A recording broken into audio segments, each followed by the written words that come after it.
Hello అండి అందరికీ welcome to my channel. ఈరోజు టేస్టీగా చేపల పులుసు ప్రిపేర్ చేసుకుందాం.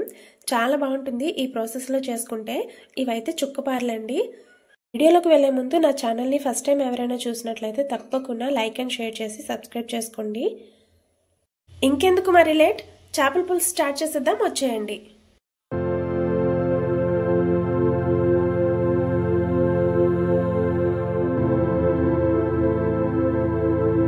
ఫస్ట్ అయితే ఆనియన్ పేస్ట్ ప్రిపేర్ చేసుకోవాలి.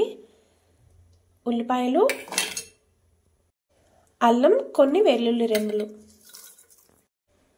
టమాటో, ఇంకా జీలకర్ర, ఆవాలు చేపల పులుసుకి మంచి ఫ్లేవర్ని ఇస్తాయండి. చాలా బాగుంటుంది ఇలా ఆవాలు వేసుకుంటే. వీటన్నిటిని మెత్తగా పేస్ట్ చేసుకోవాలి.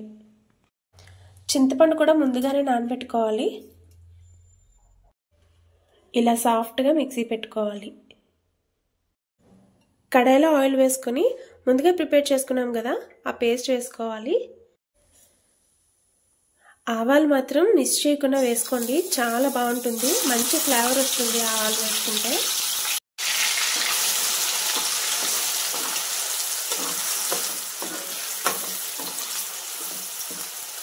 ఇప్పుడు కొంచెం సాల్ట్, పసుపు వేసుకుని ఫ్రై చేసుకోవాలి. సాల్ట్, పసుపు వేసుకోవడం వలన త్వరగా సాఫ్ట్గా అవుతుంది. ఈలోపు చింతపండు పులుసు తీసుకుందాం.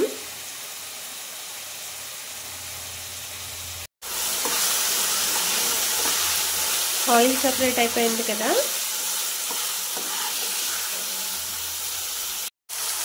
ఇప్పుడు కొంచెం కారం వేసుకోవాలి. బాగా స్పైసీగా కావాలి అనుకుంటే ఒక 2 స్పూన్ల వరకు కారం వేసుకోవాలి, లేకపోతే నేనైతే 1.5 వేసాను.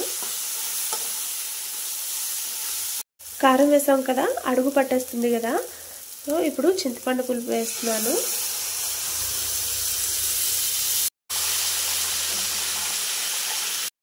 సాల్ట్ ఒకసారి చెక్ చేసుకొని పడితే వేసుకోవాలి ఇప్పుడే.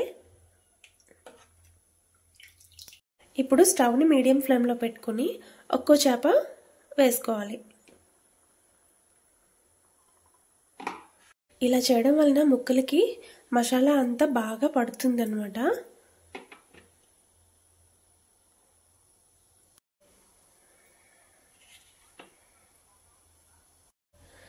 ఈ ప్రాసెస్లో చేసుకుంటే చేపల పులుసు చాలా బాగుంటుందండి. ఇంకా ముక్కలు ఫ్రై చేసుకుని కూడా చేసుకోవచ్చు.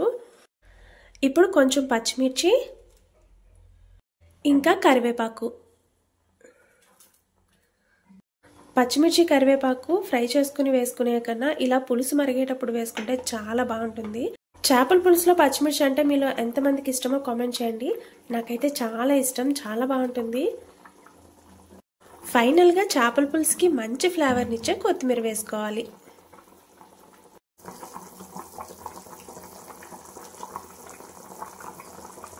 అంతేనండి, వేడివేడిగా చేపల పులుసు రెడీ. చాలా బాగుంటుంది. ఈ ప్రాసెస్లో మీరు ఒకసారి ట్రై చేయండి. ట్రై చేసి ఎలా వచ్చిందో కామెంట్ చేయండి. మళ్ళీ నెక్స్ట్ వీడియోలో కలుద్దాం. Bye bye.